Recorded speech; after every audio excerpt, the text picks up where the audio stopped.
طيب, kwa hiyo kwa mujibu wa maelezo haya tuliyotanguliza, tuliyanukuu kutoka kwenye vitabu vyao, yanatudhihirishia wazi kabisa kwamba aliyeasisi fikra hizi na itikadi hizi chafu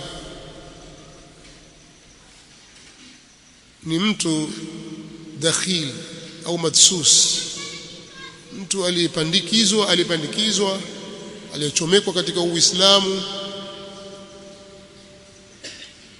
kutoka kwenye Uyahudi ili kuja kuharibu na kuharibu Uislamu kifikra na kiitikadi.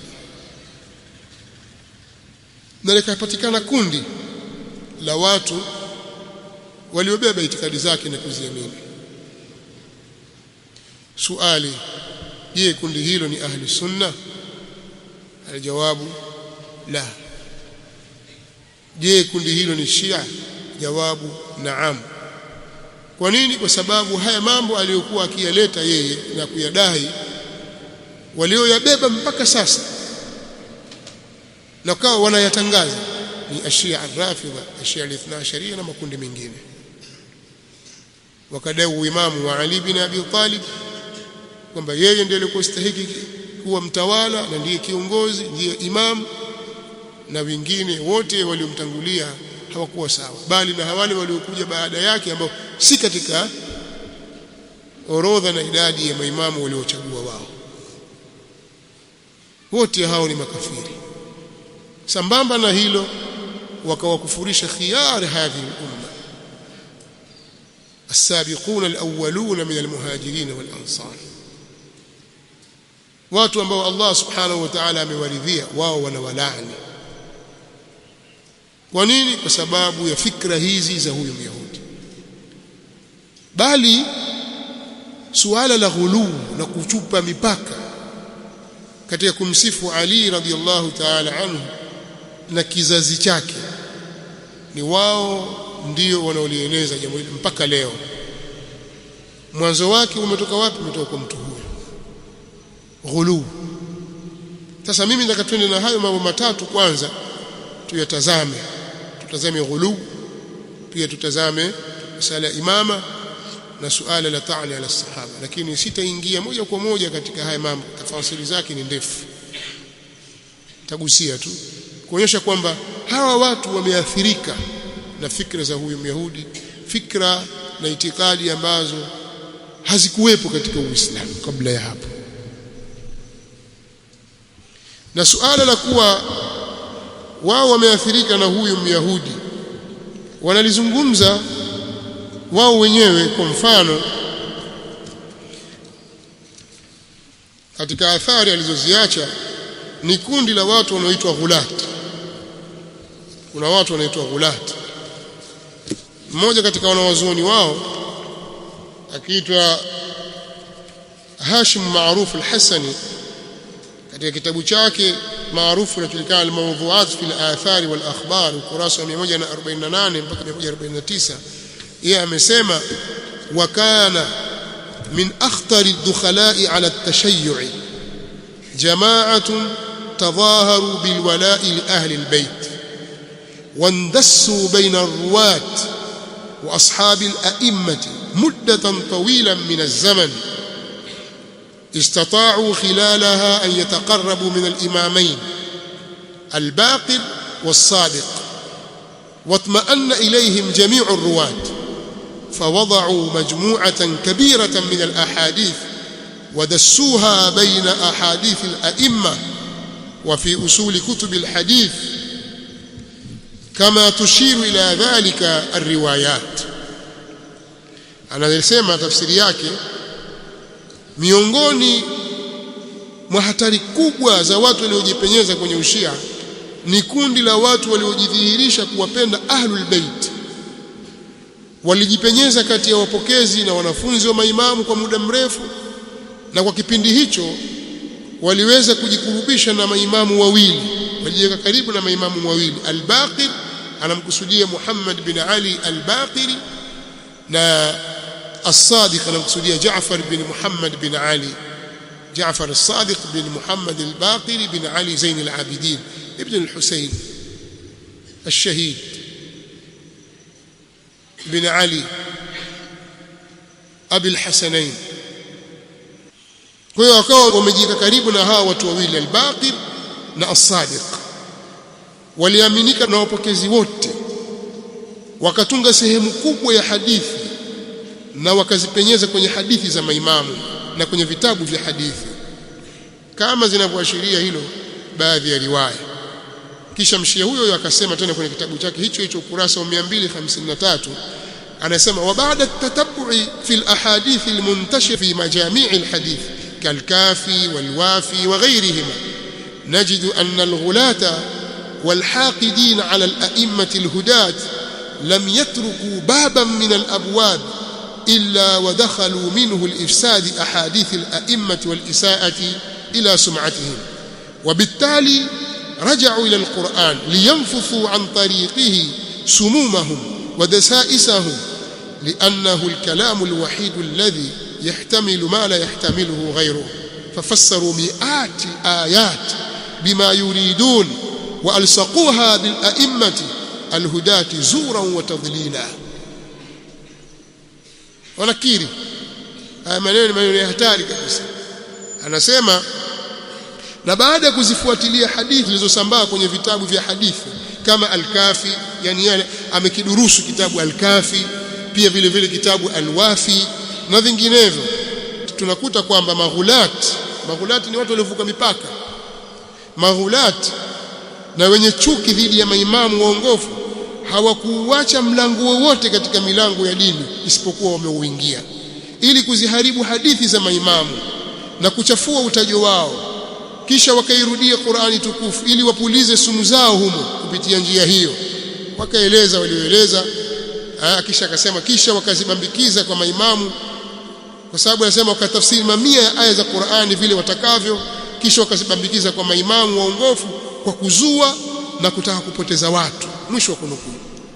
Naendelea tena, hii ni athari ya ghulat ya wanafunzi na wafuasi wa Abdullah ibn Saba. Bila nataka tuone namna ile fikra za Kiyahudi zilivyotasarrab, zikapenya zikaingia katika madhhabu hii, na huu ushia wa leo ulivyo ukiutazama ni haya yanayoelezwa na Abdullah ibn Saba. Yalipita vipi? Njia zake ni hizi.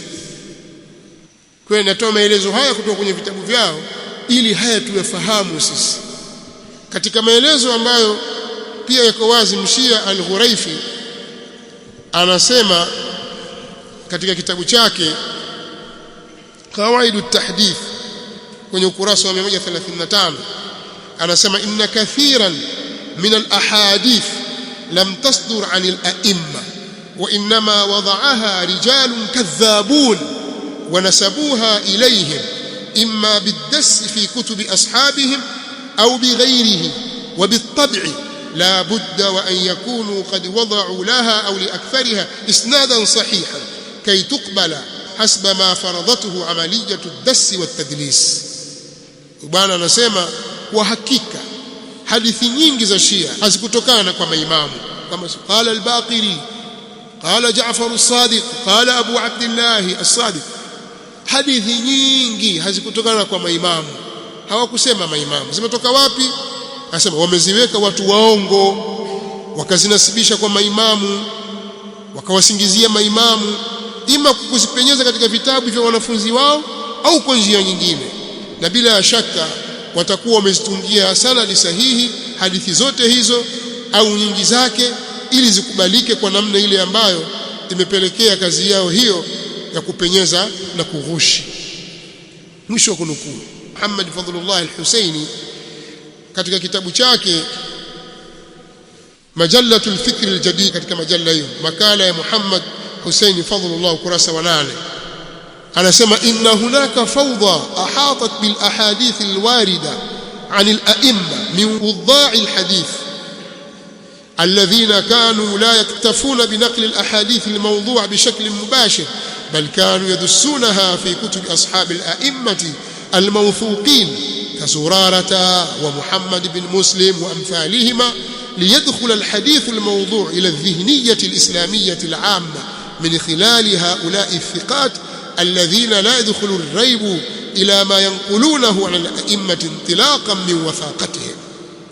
Anasema kwa hakika kuna zogo kubwa lililozunguka hadithi zilizopokewa kutoka kwa maimamu, kutokana na watunzi wa hadithi ambao walikuwa hawatosheki kunukuu hadithi za kutunga moja kwa moja, bali walikuwa wanazipachika katika vitabu vya wanafunzi wa maimamu wanaotegemewa, kama kina nani? Kama vile Zurara na Muhammad bin Muslim na mfano wao, ili hadithi za kutunga ziingie ndani ya Uislamu, ya ndani ya Ushia wote, kupitia hawa wapokezi wenye kuaminika ambao hatuna shaka, hapaingii shaka kwa kile wanachokinukuu kutoka kwa maimamu kutokana na uaminifu wao.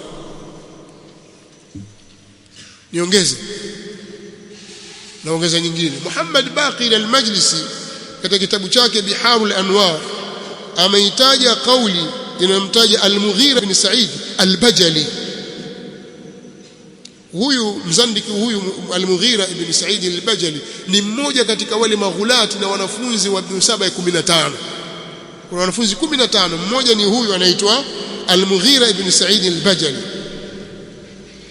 Ananukuu Al-Majlisi katika kitabu chake Biharul Anwar kwa sanadi kutoka kwa Yunus kutoka kwa Hisham ibn al-Hakam kwamba amemsikia Abu Abdullah Ja'far as-Sadiq akisema كان المغيرة بن سعيد يتعمد الكذب على أبي ويأخذ كتب أصحابه، وكان أصحابه المتسترون بأصحاب أبي يأخذون كتب أصحاب أبي فيدفعونها إلى المغيرة فيدس فيها الكفر والزندقة ويسندها إلى أبي ثم يدفعها إلى أصحابه فيأمرهم أن يبثوها بين الشيعة، فكل ما كان في كتب أصحاب أبي من الغلو فذاك مما دسه المغيرة بن سعيد في كتبهم. بحار الأنوار. يعني maneno haya tosha kabisa, hata kama mingine nilikuwa singeyataja, haya yametosheleza katika kulibaini jambo hili. Anasemaje? Anasema alikuwa Mughira ibn Sa'id al-Bajali alikuwa anafanya maksudi kumzulia uongo baba yangu Ja'far as-Sadiq. Abu Abdullah akisema baba yangu anamkusudia Muhammad al-Baqir, yeye ni Ja'far mwana wa Muhammad mwana wa Ali, yani Ja'far as-Sadiq ibn Muhammad al-Baqir ibn Ali Zain al-Abidin ibn al-Husayn, Husayn ibn Ali ibn Abi Talib au Husayn ibn Fatima binti Rasulillah sallallahu alayhi wasallam. Kwa Ja'far as-Sadiq akisema baba yangu, huyu Al-Mughira alikuwa anafanya maksudi kumzulia uongo baba yangu, anakusudia babake Muhammad nani? Muhammad al-Baqir. Sawa. Anachukua vitabu vya wanafunzi wake, na wanafunzi wake Al-Mughira walikuwa wanajificha kwa wanafunzi wa baba yangu. Ina maana alikuwa yeye na majasusi wake amewapenyeza kule, nendeni na nyinyi, kaeni katika majlisi ya Abu Abdullah, kaeni katika majlisi ya Abi Abdullah Ja'far as-Sadiq, alafu mfanye urafiki na wale wanafunzi wake. Sawa. Alafu vile vitabu vyao vile mtaviiba, vile mtaniletea mimi nitafanya uhandisi wangu wa usiku. Alikuwa engineer, lakini engineer wa kutunga wa hadithi na maneno. Kwa hiyo wanafunzi wake walikuwa wanajificha kwa wanafunzi wa baba yangu, wanachukua vitabu vya wanafunzi wa baba yangu kisha wanampa Al-Mughira, na yeye anafanya kazi ya kupenyeza ukafiri, uzandiki, ukafiri na uzandik. Amesema wazi hapa kwamba al-kufru wa zanda, ukafiri na uzandiki. Kisha anauegemeza ukafiri huo kwa baba yangu, kisha anawapatia wanafunzi wake na anawaamrisha waueneze kwa Mashia. Nendeni kwa Mashia kawaambieni hivi, Abu Abdullah yasema hivi na hivi na hivi na hivi. Imamu qala Abu Abdullah Ja'far alayhi salatu wassalam, alafu tia maneno yake ya uongo ya kufuru na zandaka. Kwa hiyo wakawa wanaeneza tu, wale wanachukua kwamba amesema imam, amesema imam, amesema imam, na sisi ndio washia wa imam. Kwa hiyo anasema kila kilichomo kwenye vitabu vya wanafunzi wa baba yangu katika ghuluu, yani mambo ya kuvuka mipaka, hilo ni katika yale aliyoyapenyeza Al-Mughira ibn Sa'id al-Bajali kwenye vitabu vyao. Hivi unaposoma vitabu kama hivi au maneno kama haya, watakiwa ufungie akili yako, usiulize kabisa, usitafakari. uache hivyo hivyo tu yaende mambo yaende hivyo hivyo tu, itawezekana? Sasa kuna faida gani ya kusoma? Yani hakuna uchambuzi wowote, huna taaliki yoyote katika hili, comment yoyote huna. Huwezi kutumia akili yako na ukatumia mizani ya kisheria kupima mambo. Kumbe jambo limekwenda limefikia kiwango hiki. Sasa je, Al-Mughira ibn Sa'id al-Bajali na wenzake 15, yani wao watu 15 ambao ni wafuasi wa Myahudi Abdullah ibn Saba al-Yahudi, walifanikiwa kueneza uzushi huu na ukafiri huu na uzandiki huu katika madhhabi ya Shia na Sharia? Walifanikiwa? Bihar al-Anwar juzu ya pili kurasa 292. Haya yote tunayoandika kwa mujibu wa chapa yangu, Bihar al-Anwar juzu ya pili kurasa 292. Maneno hayo utayapata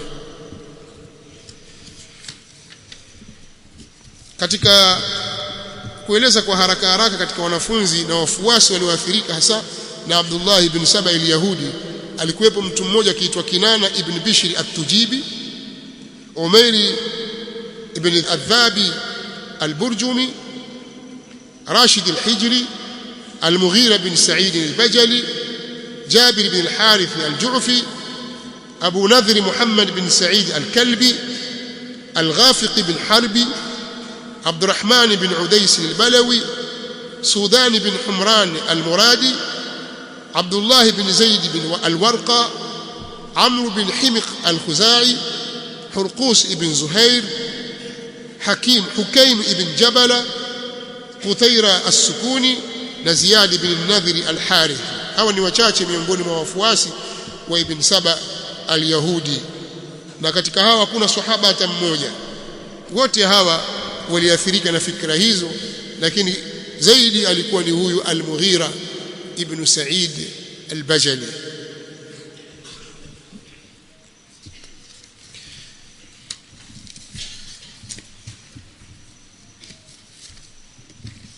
Mambo mengine tuyaruke ili tuweze kusogea mbele kidogo, mambo ni mengi. Kitu kikubwa ni athari za ghulat, kwa sababu sasa unaposoma watakiwa sasa ujiulize, sasa kwani wameacha kitu gani? Yale aliyoyaasisi Abdullah ibn Saba, wao walifanikiwa vipi kuyapenyeza, na je yameathiri kwa kiwango gani? Mimi nataka kuambia huu mzozo wote uliopo na hii hali yote iliyopo katika ulimwengu baina ya Shia na As-Sunni, Shia al-Ithna Ashariya, wao wamejengewa katika msingi huu aliosimamia Abdullah ibn Saba. Fitna yote ni Abdullah ibn Saba al-Yahudi, kwa sababu hakuna nas ya yale wanaoyadai, ni madai, ni maneno tu kama tutakavyoona. Swala ghulu, amesema kule Abu Abdullah, kwa sababu hiyo yale yote utakayoyaona katika mambo ya ghulu ambayo yamenasibishwa na Abu Abdullah hayatoki kwake, ni katika ule uongo aliobatiza na kuupenyeza nani? Al-Mughira ibn Sa'id al-Bajali. Sawa. Sasa katika walioyasema wanadai kwamba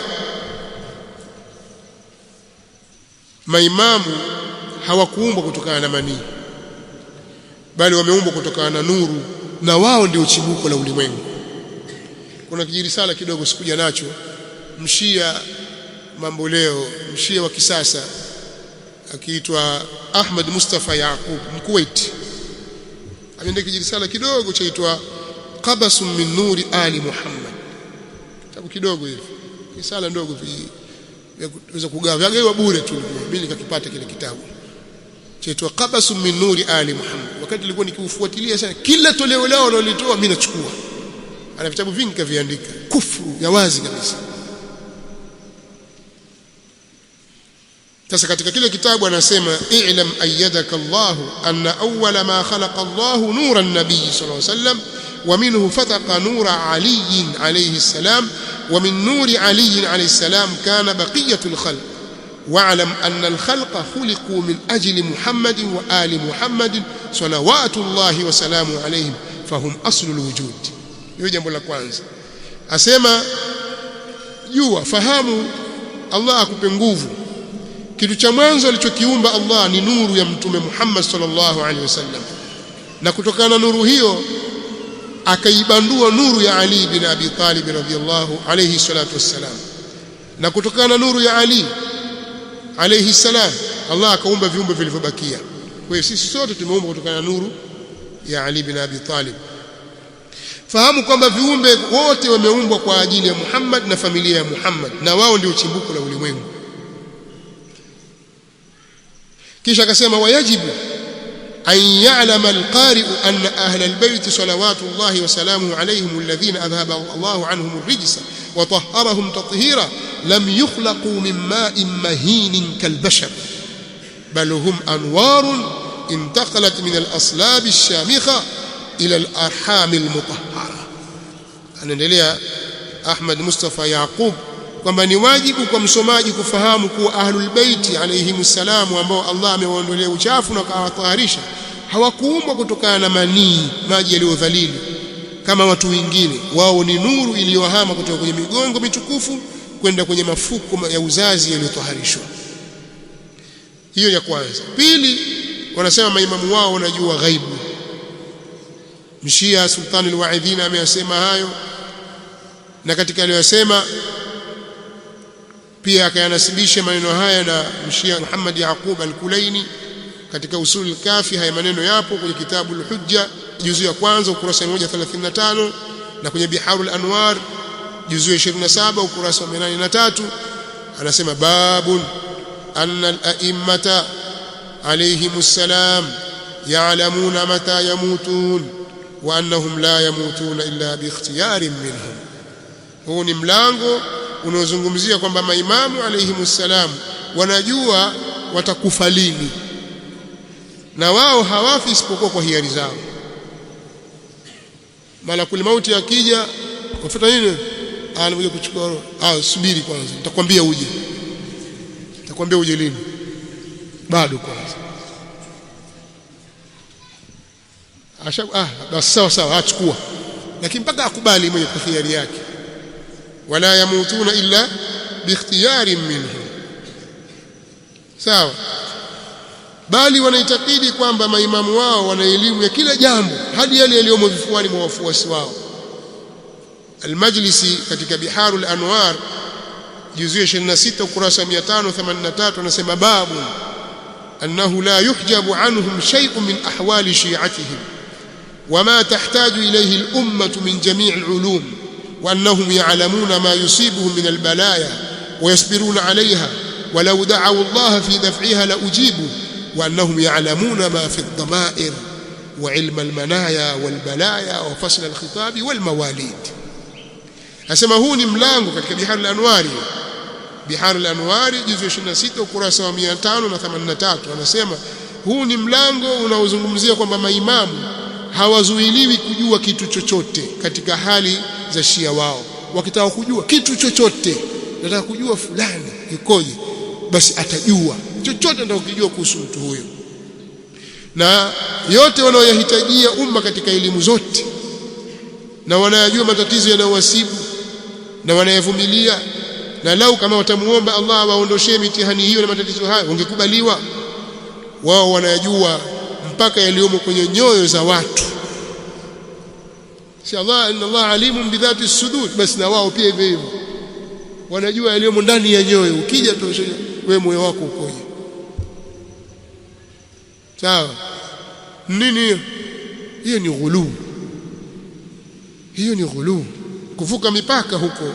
Bali wanajua elimu za kifo, kwamba huyu atakufa lini, matatizo ya watu, na kauli ya upambanuzi katika hukumu zote, na elimu ya vizazi, kwamba watazaliwa lini, wewe utazaliwa lini na atakufa lini, wajua hilo. Balaa hili. Sasa haya katika mambo ambayo Allah subhanahu wa ta'ala ameyajalia ni katika mafatihul ghaib. إن الله عنده علم الساعة وعنده مفاتيح الغيب لا يعلمها إلا هو. بس تسواو katika yale mafatihul ghaib wao pia wanayo. Sasa sisi tunasema hajui isipokuwa yeye. Bali katika ghulu wao wanaitakidi ya kwamba maimamu ni bora kuliko mitume na malaika. Huyu Jaafar as-Sadiq tunamzungumza hapa, baba yake Muhammad al-Baqir, babu yake Ali ibn Hussein Zain al-Abidin, mtoto wake Jaafar as-Sadiq Musa al-Kadhim, na kushuka chini kina Ali Ridha na Muhammad al-Hadi na wengineo, kina al-Jawad, kina Hasan al-Askari. Hao ni bora kuliko mitume wote, kuliko Ibrahim, kuliko Nuh, kuliko wa min dhurriyyatihi Dauda wa Sulaimana wa Ayyuba wa Yusufa wa Musa wa Harun, وكذلك نجزي المحسنين وزكريا ويحيى وعيسى وإلياس كل من الصالحين وإسماعيل واليسع ويونس ولوط. wote hawafikii Jaafar as-Sadiq, hawezi kumfikia. Wewe ukubali? Ukubali jambo hilo? Sasa wanasema hao ni bora. Haya wanasema wapi? Mshia Hussein al-Hurr al-Amili anasema babu anna an-nabiyya wal a'immata al-12 alayhim assalam afdalu min sa'ir al-makhluqat min al-anbiya'i wal-awsiya'i as-sabiqin wal-mala'ikati wa ghayrihim. Huu ni mlango unaoelezea kwamba mtume na maimamu 12 alayhim assalam ni bora kuliko viumbe vyote, kuliko manabii, mawasii waliotangulia, na kuliko malaika na wengineo. Hata Jibril wafikia, wa Jibril wa Mikaela wa Isa wote wafikia. Hii ni ghuluu.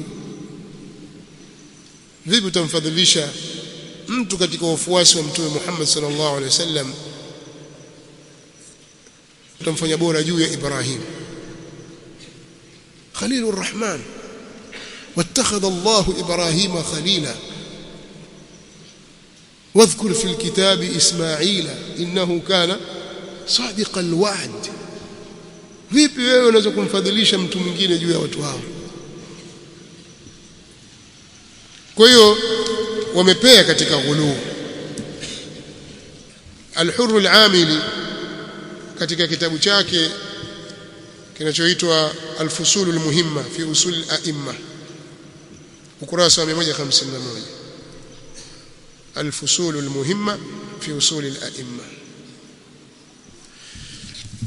kusema ukweli maneno ni mengi sana. Sasa tukirudi tena nyuma kidogo, tukijiuliza itikadi hizi zimechimbuka kutoka wapi? Mbona haya mambo ni mageni? Wewe ushaikusikia?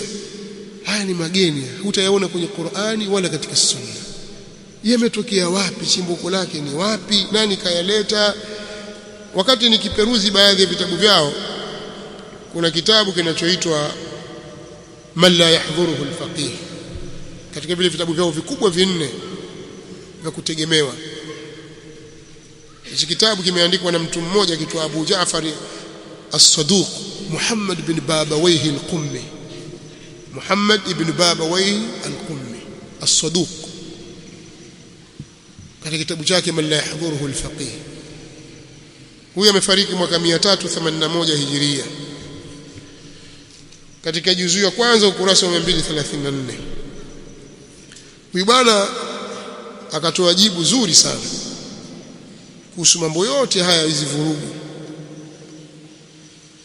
Anasema innal ghulata wal mufawwidha la'anahumullah yunkiruna sahwa an-nabiy sallallahu alayhi wasallam, يقولون لو جاز أن يسهو في الصلاة لا جاز أن يسهو في التبليغ، لأن الصلاة فريضة كما أن التبليغ فريضة. وكان شيخنا محمد بن الحسن ابن أحمد بن الوليد يقول أول درجة في الغلو نفي السهو عن النبي صلى الله عليه وسلم، وأنا أحتسب الأجر في تصنيف كتاب مفرد في إثبات سهو النبي والرد على منكريه. nibakishe kwa ajili ya kesho. Muda umekwenda sana, itabidi tuje tuanzie hapa. Mambo ni mengi, lakini yote haya nikutoka kueleza hawa watu ni kina nani je lile wanalodai kwamba wao ni matunda ya mbegu iliyopandwa na Mtume sallallahu alaihi wasallam ni maneno ya kweli au ni maneno ya uongo? Kama ni mbegu ya Mtume sallallahu alaihi wasallam, hii tumbaku yatoka wapi? Na vitabu vimejaa tumbaku kweli kweli.